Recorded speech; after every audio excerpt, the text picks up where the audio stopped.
nom du Père et du Fils et du Saint-Esprit. Amen. Esprit de Dieu, souffle de vie, remplis-nous de ton feu, du feu de la sainteté. Remplis-nous de ton feu, embrase-nous du feu de la charité. Amen. Le Seigneur soit avec vous. Évangile de Jésus-Christ selon saint Matthieu.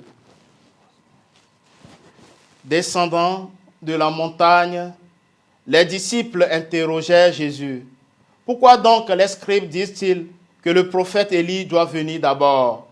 Jésus leur répondit, Élie va venir pour remettre toutes choses à sa place. Mais je vous le déclare, Élie est déjà venu. Au lieu de le reconnaître, ils lui ont fait tout ce qu'ils ont voulu. Et de même, le Fils de l'homme va souffrir par eux. Alors, les disciples comprirent qu'il leur parlait de Jean le Baptiste. Acclamons la parole de Dieu. Bien-aimés du Seigneur, en ce samedi 16 décembre 2023, samedi de la deuxième semaine de l'Avent, année B, Jésus, en descendant de la montagne, discute avec ses disciples. Ces derniers ne comprennent pas que le Messie soit venu avant le prophète Élie qui doit tout préparer.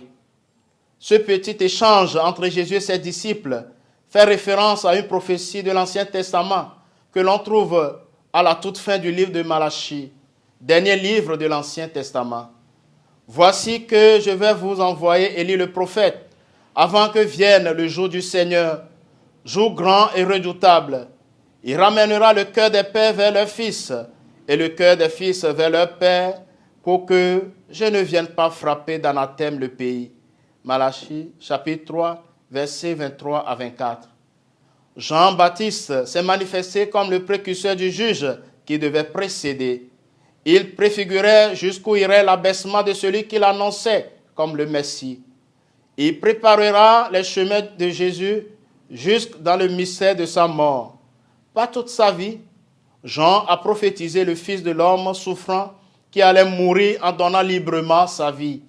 Jésus annonce sa passion par 3 fois. Il faut que le Fils de l'homme souffre beaucoup. Aujourd'hui encore dans le monde, tant de personnes sont victimes de grandes violences.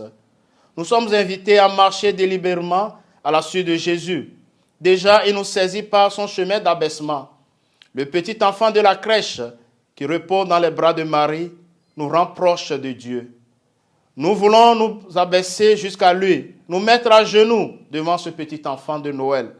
Nous pouvons percevoir que le partage de l'intimité du Seigneur Jésus n'est jamais aussi profond que lorsque nous souffrons avec lui. Être sur le bon chemin ne nous épargne pas les difficultés de l'existence.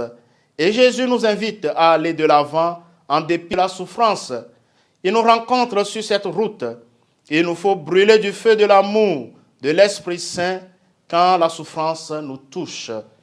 Les mauvais traitements, la diffamation et les persécutions reçues par flots successifs ne nous surprendront pas.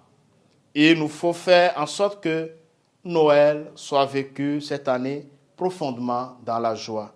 Demandons à Marie d'intercéder pour nous, pour que nous puissions devenir ces prophètes qui annoncent aujourd'hui la bonne nouvelle du salut, la naissance de son Fils, Jésus le Sauveur.